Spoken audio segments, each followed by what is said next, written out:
Okay, we have this data, the name of the some name of the persons and the amount, but the data is not in a proper way. That let's see, in the first row we have a 500, and the last what the thing is, all the data is in not a proper arrangement.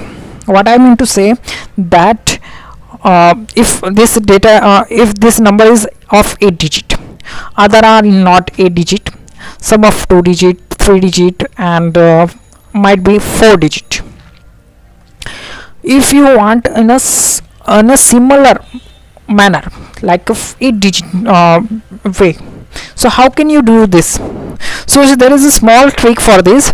You can select the data and click on the right click and the format cell,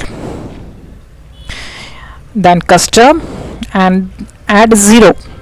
How much 0 you have to add before the number? So total number of the highest number, which is this, and this contain total number of digit is 8. So what you have to do, add 8 digit. So let's see, 1 2 3 4 5 6 7 8.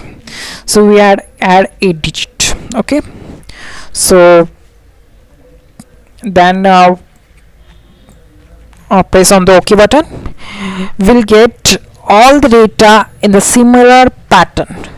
Okay, so this is the only trick you should this trick is basically used in finance and accounting, where the numbers are required in a similar pattern.